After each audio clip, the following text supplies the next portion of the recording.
पिछला टॉपिक था पार्लियामेंट, अब है पॉलिटिकल एग्जीक्यूटिव। आपको शुरुआत में हम जो ऑफिस मेमोरेंडम वाले स्टोरी के बारे में पढ़ा उसके बारे में याद होगा। कैसे एक इंसान जो है जिसने डॉक्यूमेंट को साइन किया उसने डिसीजन नहीं लिया था, वो क्या कर रहा था, जो पॉलिसी डिसीजन किसी और के द्वारा लिया गया है उसे वो एग्जीक्यूट कर रहा था। हमने ये भी नोट किया कि जो रोल है प्राइम मिनिस्टर का वो डिसीजन लेने में क्या था, लेकिन हम ये भी जाना कि वो डिसीजन नहीं ले सकते अगर लोकसभा का सपोर्ट उनके पास नहीं होगा। तो कहने का मतलब क्या है कि वो सिर्फ जो है पार्लियामेंट की जो विशेष है उनको एग्जीक्यूट कर रहे हैं। अलग अलग लेवल्स पे किसी भी गवर्नमेंट में जो फंक्शनरीज होते हैं, यानी जो मेन काम करने वाले होते हैं, जो डे टू डे डिसीजंस लेते हैं, वो उनके पास सुप्रीम पावर नहीं होती लोगों के बिहाफ। वो सारे फंक्शनरीज मिलकर जो है एग्जीक्यूटिव कहलाते हैं। इनको एग्जीक्यूटिव इसलिए कहते हैं क्योंकि ये जो है जो भी गवर्नमेंट की पॉलिसीज हैं उनके एग्जीक्यूशन को, उनको आगे बढ़ाने में काम करते हैं, एग्जीक्यूट करने के लिए उनको काम करते हैं। जब हम बात करते हैं द गवर्नमेंट तो इसका मतलब हम किसकी बात कर रहे हैं, द एग्जीक्यूटिव की। फिर आता है पॉलिटिकल और परमानेंट एग्जीक्यूटिव। डेमोक्रेटिक कंट्री के अंदर दो कैटेगरीज मिलकर एग्जीक्यूटिव बनता है। एक वो जो लोगों द्वारा चुना जाता है एक खास तौर से स्पेसिफिक पीरियड के लिए, जिसको हम कहते हैं पॉलिटिकल एग्जीक्यूटिव। पॉलिटिकल लीडर्स जो बड़े बड़े डिसीजन लेते हैं वो इसी कैटेगरी में आते हैं। सेकेंड कैटेगरी में जो लोग हैं वो चुने जाते हैं पर लॉन्ग टर्म के लिए, इसको कहते हैं परमानेंट एग्जीक्यूटिव या सिविल सर्विसेज। जो वर्क करते हैं लोग सिविल सर्विसेज में उनको हम कहते हैं सिविल सर्वेंट्स। ये ऑफिस में तब तक रहते हैं भले ही रूलिंग पार्टी चेंज हो जाए, तब तक ये ऑफिस में रहते हैं। ये ऑफिसर्स जो हैं इन्हीं पॉलिटिकल एग्जीक्यूटिव के अंडर में काम करते हैं और उनकी मदद करते हैं, जो भी डे टू डे एडमिनिस्ट्रेशन में आगे बढ़ाना है उसको करने में इनकी सहायता करते हैं। अगर आपको याद हो जो रोल है पॉलिटिकल और नॉन पॉलिटिकल एग्जीक्यूटिव का ऑफिस मेमोरेंडम में, आपके पास एक सवाल हो सकता है कि क्यों ये जो पॉलिटिकल एग्जीक्यूटिव हैं इनके पास ज्यादा पावर होती है नॉन पॉलिटिकल एग्जीक्यूटिव के मुकाबले। क्यों एक मिनिस्टर जो है वो ज्यादा पावरफुल होता है सिविल सर्वेंट के सामने। जो सिविल सर्वेंट है वो ज्यादा पढ़े लिखे होते हैं, ज्यादा उनको अच्छी नॉलेज होती है सब्जेक्ट की। जो एडवाइजर्स काम कर रहे होते हैं फाइनेंस मिनिस्ट्री में उनको कहीं ज्यादा इकोनॉमिक्स की जानकारी होती है बजाय फाइनेंस मिनिस्टर।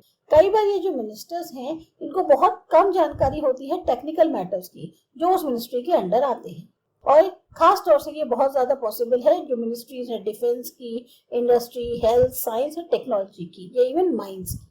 तो फिर मिनिस्टर का हमेशा फाइनल से क्यों माना जाता है इन मैटर्स के अंदर? तो इसका बिल्कुल सीधा साधा आंसर है कि डेमोक्रेसी के अंदर जो लोगों की इच्छा है वो सबसे ज्यादा सुप्रीम है।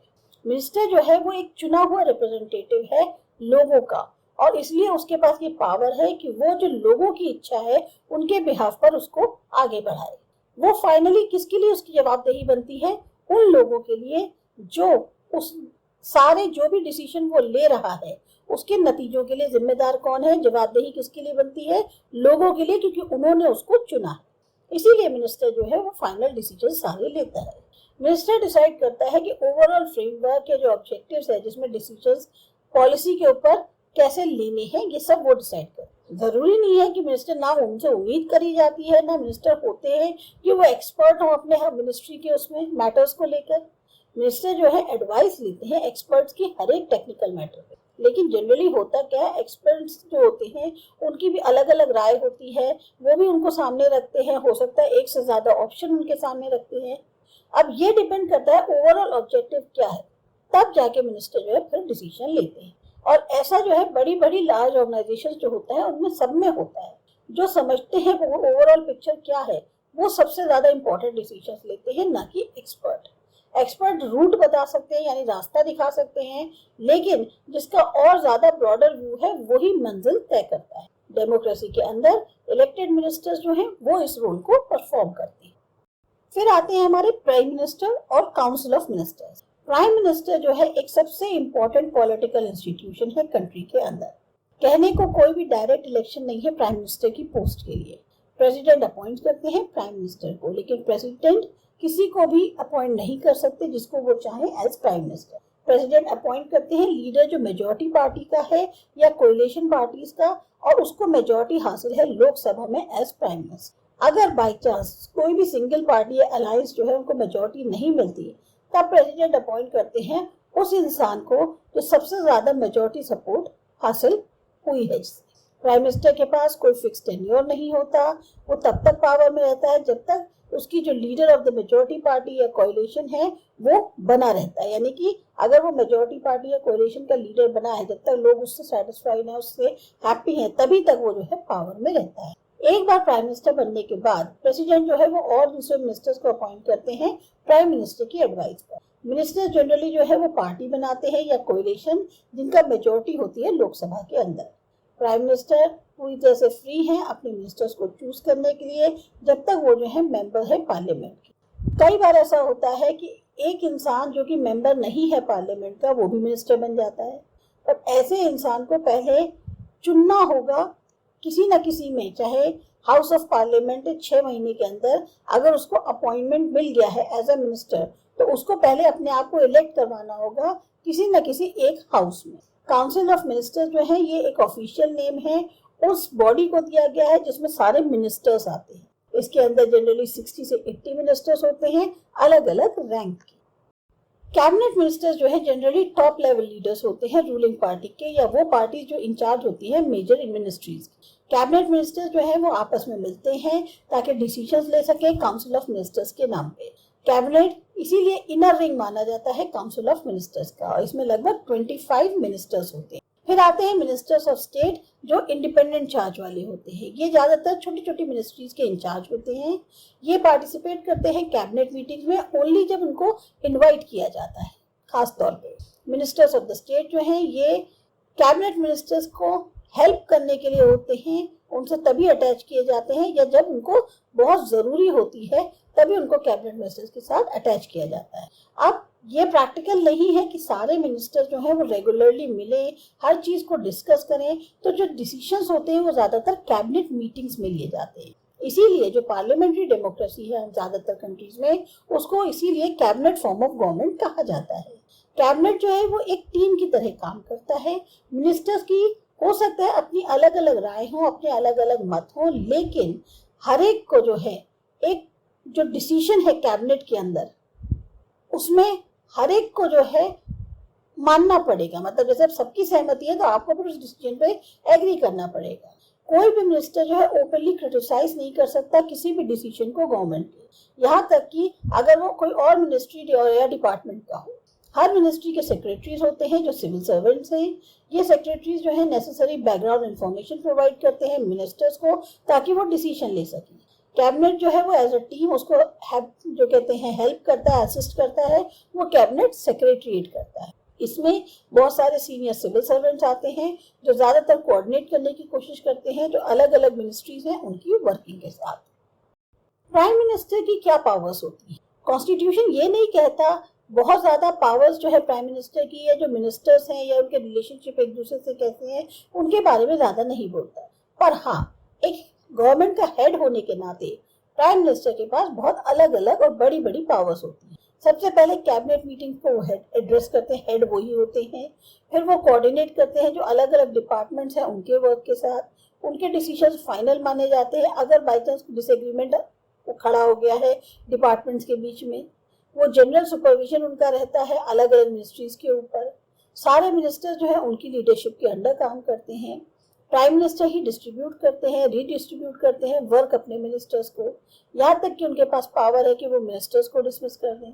जब प्राइम मिनिस्टर हटते हैं तो पूरी की पूरी मिनिस्ट्री जो है वो हट जाती है। इसीलिए अगर कैबिनेट जो है वो सबसे इम्पोर्टेंट पावरफुल इंस्टीट्यूशन माना गया है कंट्री में, यानी हमारे इंडिया में, जिसमें जो कैबिनेट के अंदर प्राइम मिनिस्टर है जो सबसे ज्यादा पावरफुल है। जो पावर्स है प्राइम मिनिस्टर की हर एक पार्लियामेंट्री डेमोक्रेसी के अंदर दुनिया में अगर कहा जाए वो काफी बढ़ी है इन्हीं हाल के दशकों में। और पार्लियामेंट्री डेमोक्रेसी जो है वो कई बार ऐसे भी देखा जा सकता है कि प्राइम मिनिस्ट्रियल फॉर्म जो है गवर्नमेंट की, उनको उस नजर से देखा जा सकता है। पॉलिटिकल पार्टी जो है वो भी काफी इंपॉर्टेंट रोल प्ले करती है पॉलिटिक्स में। प्राइम मिनिस्टर कंट्रोल करते हैं कैबिनेट को और पार्लियामेंट को पार्टी के। मीडिया का भी काफी योगदान होता है क्योंकि वो जो है पॉलिटिक्स और इलेक्शन को एक कंपटीशन बना दिया है उसने टॉप लीडर्स जो है पार्टीज के उनके बीच में। इंडिया में भी हमने इस तरह की टेंडेंसी देखी है कि पावर जो है वो ज्यादा से ज्यादा होती है प्राइम मिनिस्टर के हाथ में। जवाहरलाल नेहरू जो हमारे पहले प्राइम मिनिस्टर थे, उनके पास भी काफी अथॉरिटी थी क्योंकि उनका प्रभाव पब्लिक के ऊपर बहुत ज्यादा था। सेम में इंदिरा गांधी भी काफी पावरफुल लीडर रही थी अपने और जो कैबिनेट में उनके साथ के कलीग्स थे उनके मुकाबले। जो पावर की हद है जो कि इस्तेमाल करी जाती है प्राइम मिनिस्टर के द्वारा, वो भी डिपेंड करता है कि कौन उस पोजीशन को होल्ड कर रहा है, क्या उसकी पर्सनालिटी है। इधर कुछ सालों में जो कोएलिशन पॉलिटिक्स है वो काफी बढ़ी है और उसने काफी रिस्ट्रिक्शंस भी लगा दिए हैं प्राइम मिनिस्टर की पावर। प्राइम मिनिस्टर जो कोएलिशन गवर्नमेंट का होता है वो अपने आप डिसीजन नहीं ले पाता जैसा वो चाहे। उसको अलग अलग ग्रुप्स को साथ में लाना होता है अपनी पार्टी के, साथ ही साथ जो अलायंस पार्टनर्स है उनके सबकी सहमति से फिर वो डिसीजन लेता है। यहाँ तक कि उसको जो व्यूज हैं, जो पोजीशन है कोएलिशन पार्टीज की या और बाकी पार्टीज की जिनके सपोर्ट पर ये गवर्नमेंट की सर्वाइवल डिपेंड कर रही है, उसकी भी उसको एडवाइस या उसकी सुध लेना जरूरी होता है। नेक्स्ट आते हैं प्रेसिडेंट। जहां प्राइम मिनिस्टर हेड होते हैं गवर्नमेंट के, वहीं प्रेसिडेंट हेड होते हैं स्टेट के। हमारे पॉलिटिकल सिस्टम के अंदर हेड ऑफ द स्टेट जो है वो नॉमिनल पावर्स, बहुत ही कम पावर्स जो है इनके पास होती हैं। प्रेसिडेंट जो इंडिया के हैं वो बिल्कुल ब्रिटेन के क्वीन के जैसे हैं, जिनके फंक्शंस जो है काफी हद तक सिर्फ सेरेमोनियल होते हैं। प्रेसिडेंट जो है सुपरवाइज करते हैं जो ओवरऑल फंक्शनिंग होती है पॉलिटिकल इंस्टीट्यूशंस के सारे कंट्री के अंदर, ताकि सब चीजें जो है शांति से हासिल करी जा सके, यानी जो ऑब्जेक्टिव्स हैं स्टेट के उनको शांतिप्रिय माहौल में जो है उनको हासिल किया जा सके। प्रेसिडेंट डायरेक्टली इलेक्टेड लोगों के द्वारा नहीं चुने जाते। जो इलेक्टेड मेंबर्स होते हैं पार्लियामेंट के और जो इलेक्टेड मेंबर्स होते हैं लेजिस्लेटिव असेंबलीज के, वो उनको चुनते हैं, एमपीज और एमएलएज। एक कैंडिडेट जो प्रेसिडेंट की पोस्ट के लिए खड़ा होता है उसको मेजॉरिटी ऑफ वोट्स की जरूरत है, तभी वो इलेक्शन जीतेगा। इससे ये होता है कि जो प्रेसिडेंट है वो एक तरह से पूरे नेशन को रिप्रेजेंट कर रहा है। वहीं पर प्रेसिडेंट अपने आप कभी ये क्लेम नहीं कर सकते कि उनको डायरेक्टली जो पॉपुलर मैंडेट होता है जैसे प्राइम मिनिस्टर को मिलता है वैसा प्रेसिडेंट को मिले, ऐसा नहीं। इसका मतलब क्या है कि वो जो है एक नॉमिनल एग्जीक्यूटिव की तरह होते हैं। सेम ही बात ट्रू है जो पावर्स है प्रेसिडेंट की उसके लिए भी। ज्यादातर क्या होता है कि कॉन्स्टिट्यूशन में आपने ये पढ़ा होगा तो आपको ये महसूस हुआ होगा कि कुछ भी नहीं है ऐसा जो वो नहीं कर सकते। सारी गवर्नमेंटल एक्टिविटीज प्रेसिडेंट के नाम पे होती हैं। सारे लॉज या मेजर जो पॉलिसी डिसीजंस होते हैं गवर्नमेंट के, वो उनके नाम पे इशू किए जाते हैं। सारे अपॉइंटमेंट्स बड़े बड़े प्रेसिडेंट के नाम पे होते हैं। इसमें appointment chief justice of India का, जजेस ऑफ सुप्रीम कोर्ट का, हाई कोर्ट जो स्टेट्स के हैं उनका, गवर्नर जो स्टेट्स के हैं, इलेक्शन कमिश्नर हो गए, एम्बेसडर और बाकी कंट्रीज के हो गए, ये सब शामिल हैं। जितनी भी इंटरनेशनल ट्रीटीज एग्रीमेंट्स होते हैं वो सब प्रेसिडेंट के नाम पे होते हैं। तो प्रेसिडेंट जो है एक तरह से सुप्रीम कमांडर है हमारे जो डिफेंस फोर्सेस हैं इंडिया के, उनका भी। पर एक चीज जो याद रखने वाली है वो ये कि जो प्रेसिडेंट है वो अपनी इन सारी पावर्स को एक्सरसाइज तभी करते हैं जब वो अपने काउंसिल ऑफ मिनिस्टर्स से सलाह लेते हैं। प्रेसिडेंट जो है पूछ सकते हैं काउंसिल ऑफ मिनिस्टर्स को कि उनकी एडवाइस को रिकंसिडर किया जाए, पर अगर वही सेम एडवाइस दोबारा दी जाती है तो उनको मजबूर होकर उसी के अकॉर्डिंग एक्ट करना पड़ता है। इसी तरह से अगर कोई बिल पास किया गया है पार्लियामेंट में, वो लॉ तभी बनता है जब प्रेसिडेंट जो है अपनी उस पर सहमति दे दी। अगर प्रेसिडेंट चाहे तो वो उसको डिले कर सकते हैं कुछ समय के लिए और बिल को वापस भेज सकते हैं पार्लियामेंट के लिए कि दोबारा उस पर रिकंसिडर किया जाए। लेकिन अगर पार्लियामेंट पास कर देती है बिल को दोबारा तो उनको फिर साइन करना पड़ता। तो आपके मन में एक सवाल आ रहा होगा कि प्रेसिडेंट एक्चुअल में करता क्या है, या मेन प्रेसिडेंट का रोल क्या है? क्या उनके पास ऐसी चीज है जो अपनी खुद की वो कर सकें? एक बहुत इंपॉर्टेंट थिंग है जो हमें याद रखने वाली है, जो वो खुद कर सकते हैं कि वो प्राइम मिनिस्टर को चुनते हैं। जब पार्टी या कोएलिशन जो पार्टीज का है वो एक क्लियर मेजॉरिटी हासिल कर लेती है इलेक्शंस में, तब प्रेसिडेंट जो है उनको अपॉइंट करना होता है लीडर ऑफ मेजॉरिटी पार्टी या कोएलिशन का, जिसको की मेजॉरिटी का सपोर्ट हासिल है लोकसभा के अंदर। जब कोई भी पार्टी या कोएलिशन को जो है मेजॉरिटी नहीं मिलती है लोकसभा के इलेक्शंस में, तब प्रेसिडेंट जो है अपनी डिस्क्रिशन पावर जो है उसको एक्सरसाइज करते हैं। प्रेसिडेंट अपॉइंट करते हैं एक लीडर को जो उनकी नज़र में मेजॉरिटी सपोर्ट जो है लोकसभा के अंदर हासिल कर सकता है। ऐसे केस में प्रेसिडेंट जो है जो नए अपॉइंट हुए प्राइम मिनिस्टर है उनसे पूछ सकते हैं कि उनको मेजॉरिटी प्रूव करनी होगी, यानी कि उनको जो सपोर्ट लोकसभा में हासिल है उसकी मेजॉरिटी उनके पास कितनी है उसको प्रूव करना होगा एक पर्टिकुलर टाइम पीरियड के अंदर। प्रेसिडेंशियल सिस्टम, प्रेसिडेंट्स जो पूरी दुनिया के हैं वो हमेशा ऐसा नहीं है कि वो नॉमिनल एग्जीक्यूटिव्स हो जैसे हमारे इंडियन के प्रेसिडेंट होते हैं। बहुत सारी कंट्रीज में दुनिया के जो प्रेसिडेंट जो है वो हेड ऑफ द स्टेट भी है, हेड ऑफ द गवर्नमेंट भी है। आप जैसे यूनाइटेड स्टेट्स ऑफ अमेरिका के प्रेसिडेंट जो है वो सबसे वेल नोन एग्जाम्पल माने जा सकते हैं इस तरह के प्रेसिडेंट के। यूएस के जो प्रेसिडेंट है वो डायरेक्टली लोगों द्वारा चुने जाते हैं। वो अपने आप खुद पर्सनली चूज करते हैं और अपॉइंट करते हैं अपने मिनिस्टर्स को। लॉ मेकिंग जो है वो अभी भी लेजिस्लेचर के द्वारा करी जाती है, यानी कि जो कांग्रेस है यूएस के अंदर, लेकिन प्रेसिडेंट जो है किसी भी लॉ को वीटो कर सकते हैं। इससे जो सबसे महत्वपूर्ण बात यह है कि प्रेसिडेंट जो है उनको अपने जो मेजोरिटी है मेंबर्स के कांग्रेस के अंदर उनके सपोर्ट की जरूरत नहीं है और ना ही उनकी उसके प्रति कोई जवाबदेही बनती है। उनका एक फिक्स टेन्योर है 4 साल का और उनको वो कंप्लीट करना होता है, भले ही पार्टी के पास मेजोरिटी हो या ना हो कांग्रेस में। ये जो मॉडल है ये फॉलो किया जाता है ज्यादातर कंट्रीज में लैटिन अमेरिका की और बहुत सारी जो एक्स सोवियत यूनियन कंट्रीज हैं वहां पे। सेंट्रलिटी जो है वो प्रेसिडेंट को दी जाती है इस सिस्टम ऑफ गवर्नमेंट पे, इसीलिए इसको जो है प्रेसिडेंशियल फॉर्म ऑफ गवर्नमेंट कहा जाता है। इन जो कंट्रीज हैं जो हमारे जैसी कंट्रीज हैं वहां पर ब्रिटिश मॉडल फॉलो होता है, यानी पार्लियामेंट सुप्रीम होती है, इसीलिए हमारे सिस्टम को पार्लियामेंट्री सिस्टम ऑफ गवर्नमेंट कहा गया है। नेक्स्ट आता है जुडिशरी। अभी दोबारा हम एक बार फाइनली फिर से स्टोरी पे आते हैं अपने ऑफिस मेमोरेंडम की, जिससे हमने शुरुआत करी। इस समय हम स्टोरी रिकॉल नहीं कर रहे बट हम इमेजिन कर रहे हैं कि कितनी अलग हो सकती थी ये स्टोरी। आपको याद होगा ये स्टोरी काफी सेटिस्फैक्ट्री इसका एंड हुआ था, क्योंकि जो सुप्रीम कोर्ट ने रिजल्ट दिया वो सबने एक्सेप्ट कर लिया था। अगर बाई चांस इमेजिन करो ऐसी सिचुएशन होती तो क्या होता, अगर सुप्रीम कोर्ट जैसी कोई चीज ही नहीं होती कंट्री में, या अगर सुप्रीम कोर्ट होता भी तो उसके पास इतनी पावर नहीं होती कि वो गवर्नमेंट के एक्शंस को जज कर पाए। अगर उसके पास पावर होती तो कोई इसका विश्वास नहीं करता कि सुप्रीम कोर्ट ने बिल्कुल फेयर डिसीजन दिया होगा। अगर बाई चांस उसने फेयर डिसीजन दे भी दिया तो जिसने अपील करी है गवर्नमेंट के ऑर्डर के खिलाफ वो उसके जजमेंट को एक्सेप्ट नहीं करता। इसी वजह से इंडिपेंडेंट और पावरफुल जुडिशरी जो है वो बहुत ही ज्यादा महत्वपूर्ण मानी जाती है डेमोक्रेसी। सारे कोर्ट्स जो अलग अलग लेवल्स पे है कंट्री के अंदर सब मिला दिए जाए तो उसको हम जुडिशरी कहते हैं। इंडियन जुडिशरी में जो है सुप्रीम कोर्ट है पूरे एंटायर नेशन के लिए, हाई कोर्ट स्टेट में है, डिस्ट्रिक्ट कोर्ट्स हैं, कोर्ट्स लोकल लेवल पे। इंडिया की एक अखंड जुडिशरी है, इंटीग्रेटेड जुडिशरी है। इसका मतलब यह है सुप्रीम कोर्ट जो है वो कंट्रोल करता है जुडिशियल एडमिनिस्ट्रेशन को पूरी कंट्री के अंदर। उसके जो डिसीजंस हैं वो सब कोर्ट जो है उनको मानना पड़ेगा कंट्री में। वो कोई भी डिस्प्यूट जो है उसको ले सकता है, चाहे वो सिटीजन्स के बीच में हो कंट्री के अंदर, सिटीजन गवर्नमेंट के बीच में हो, दो या एक से ज्यादा स्टेट गवर्नमेंट के बीच में हो, गवर्नमेंट जो यूनियन लेवल पे है या स्टेट लेवल पे उनके बीच में। ये सबसे हाईएस्ट कोर्ट है अपील का सिविल और क्रिमिनल केसेस के लिए। ये अपील सुनता है, जो भी डिसीजंस होते हैं हाई कोर्ट के उनके खिलाफ अगर कोई अपील करे तो ये उन केसेस को भी सुनता है।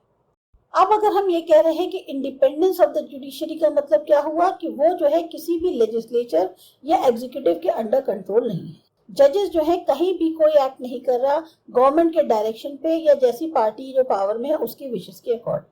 इसीलिए सारी मॉडर्न डेमोक्रेसीज के कोर्ट जो हैं वो पूरी तरह से इंडिपेंडेंट होते हैं एग्जीक्यूटिव और लेजिस्लेटिव, और इंडिया ने इसको हासिल किया है। जो जजेस हैं सुप्रीम कोर्ट के, हाई कोर्ट के, उनको प्रेसिडेंट अपॉइंट करते हैं प्राइम मिनिस्टर के एडवाइस पर और चीफ जस्टिस जो सुप्रीम कोर्ट के हैं उनकी सलाह पर। अगर प्रैक्टिकली देखा जाए तो इसका मतलब ये हुआ कि जो सीनियर जजेस हैं सुप्रीम कोर्ट के वही सेलेक्ट करते हैं नए जजेस सुप्रीम कोर्ट के और हाई कोर्ट। ये बहुत ही कम स्कोप होता है इंटरफेरेंस का, दखलंदाजी का पॉलिटिकल एग्जीक्यूटिव के द्वारा। जो सीनियर मोस्ट जज होते हैं सुप्रीम कोर्ट के वो जनरली चीफ जस्टिस के तौर पे अपॉइंट किए जाते हैं। एक बार अगर इंसान को जज अपॉइंट कर दिया गया है सुप्रीम कोर्ट का या हाई कोर्ट का तो ये बिल्कुल इम्पॉसिबल है उसको हटाना उस पोजीशन से। ये उतना ही मुश्किल है जैसा कि इंडिया के प्रेसिडेंट को रिमूव करना। एक जज जो है वो तभी हटाए जा सकते हैं जब इम्पीचमेंट मोशन लाया जाए, पास किया जाए 2/3 मेजोरिटी के द्वारा अलग अलग दोनों हाउसेस से पार्लियामेंट, मतलब 2/3 मेंबर्स जो दोनों हाउसेस में है पार्लियामेंट के वो अलग अलग अगर उनके खिलाफ इम्पीचमेंट मोशन लाए तब। और अभी तक हमारे इंडियन डेमोक्रेसी के इतिहास में ऐसा कभी नहीं हुआ। इंडिया की जो जुडिशरी है वो सबसे पावरफुल है दुनिया के अंदर। जो सुप्रीम कोर्ट और जो हाई कोर्ट है उनके पास पावर है कि वो दखल दे सकते, वो व्याख्या कर सकते हैं कंट्री के कॉन्स्टिट्यूशन की। उन्होंने डिक्लेयर कर सकते हैं इनवैलिड किसी भी लॉ को, चाहे वो लेजिस्लेचर की हो या जो एक्शंस है एग्जीक्यूटिव के या फिर यूनियन या स्टेट लेवल पे, अगर उन्हें ऐसा लगता है कि ये लॉ या एक्शन जो है ये कॉन्स्टिट्यूशन के खिलाफ है। इसलिए वो जो है ये भी बता सकते हैं कि कॉन्स्टिट्यूशनल वैलिडिटी किसी भी लेजिस्लेशन की या कोई एक्शन जो एग्जीक्यूटिव का है कंट्री के अंदर, वो जो है उसको भी बता सकते हैं। और साथ ही साथ जब वो चैलेंज किया जाता है उनके सामने, मतलब अगर कोई उनको चैलेंज कर रहा है तो वो ये बता सकते हैं कि किसी भी लेजिस्लेशन की या जो भी एक्शन है एग्जीक्यूटिव का कंट्री के अंदर उसकी कितनी ज्यादा वैलिडिटी है। इसीलिए बोलते हैं इसको जुडिशियल रिव्यू। सुप्रीम कोर्ट जो इंडिया का है उसने ये भी रूल आउट किया है कि जो बेसिक प्रिंसिपल्स है कॉन्स्टिट्यूशन के उनको कभी भी पार्लियामेंट के द्वारा चेंज नहीं किया जा सकता। जो पावर्स हैं या जो इंडिपेंडेंस है इंडियन जुडिशरी की, उसी की वजह से वो एक गार्जियन के तौर पे एक्ट करता है फंडामेंटल राइट्स के। हम ये देखेंगे अगले चैप्टर में कि कैसे सिटीजन जो हैं उनके पास ये अधिकार है कि वो कोर्ट को अप्रोच कर सके बाई चांस अगर कोई भी उनके राइट का जो है वायलेशन होता है। इधर के कुछ सालों में जो कोर्ट्स हैं उन्होंने बहुत सारे ऐसे जजमेंट्स दिए हैं, ऐसे डायरेक्टिव्स दिए हैं ताकि जो पब्लिक इंटरेस्ट है या जो ह्यूमन राइट्स है उनको प्रोटेक्ट किया जा सके। कोई भी कोर्ट जा सकता है, अप्रोच कर सकता है अगर पब्लिक इंटरेस्ट जो है उसको किसी ने हर्ट किया है या गवर्नमेंट के एक्शंस कुछ ऐसे हुए हैं जिससे पब्लिक इंटरेस्ट को नुकसान पहुंचेगा। इसको कहते हैं पब्लिक इंटरेस्ट लिटिगेशन। कोर्ट्स जो हैं वो दखल दे सकते हैं ताकि जो मिसयूज है गवर्नमेंट की पावर का उसको रोका जा सके डिसीजंस लेने। ये जो गलत तरीके अपनाए जाते हैं पब्लिक ऑफिशियल्स की तरफ से उनको ऊपर भी निगरानी रख सकते हैं। इसी वजह से जुडिशरी जो है सबसे हाई लेवल एंजॉय करता है कॉन्फिडेंस का लोगों के बीच। तो ये था आपका चैप्टर, आपको अच्छा लगा, समझ में आया, सब्सक्राइब करो माय चैनल आसा एजुकेशन।